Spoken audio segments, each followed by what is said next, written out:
Okay, well maybe we can just take our ridge regression solution and just take all the little coefficients and just say they're zero. Just get rid of those.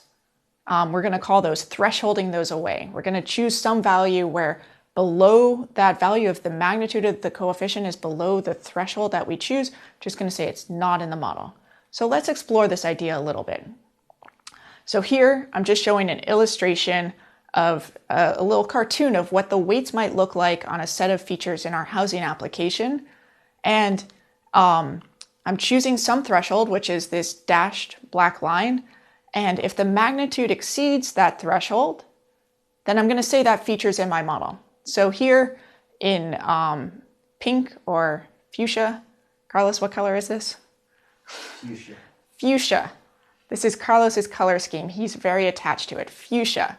So in fuchsia, I'm showing the features that have been selected to be in my model after doing this thresholding of my ridge regression coefficients. It might seem like a reasonable approach, but let's dig into this a little bit more. And in particular, let's look at two very related features. So if you look at this list of features, you see in green, I've highlighted number of bathrooms and number of showers.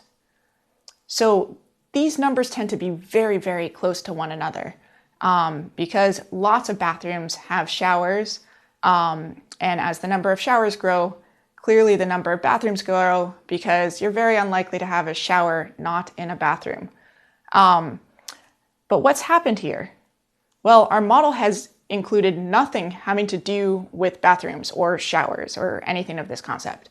So that doesn't really make a lot of sense. To me, it seems like something having to do with how many bathrooms are in the house should be a valuable feature to include when I'm assessing the value of the house.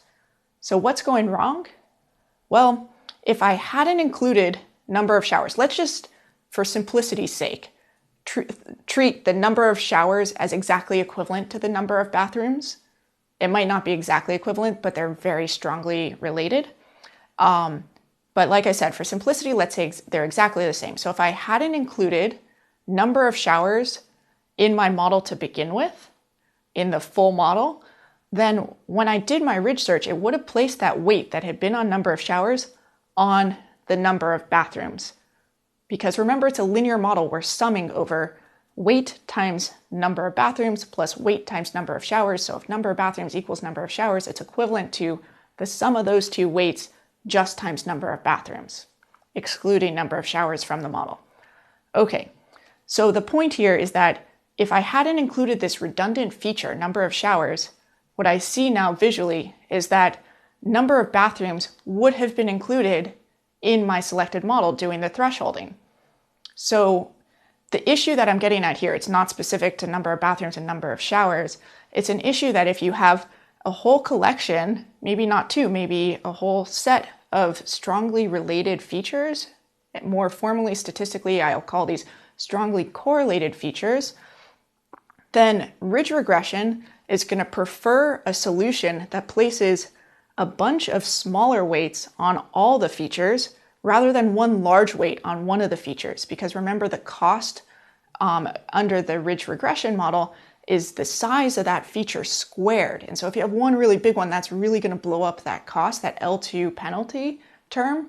Whereas the fit of the model is going to be basically about the same, whether I distribute the weights over redundant features or if I put a big one on just one of them and zeros elsewhere.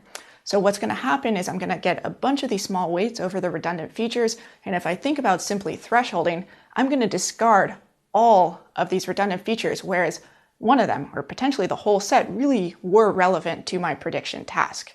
So hopefully it's clear from this illustration that just taking ridge regression and thresholding out these small weights is not a solution to our feature selection problem.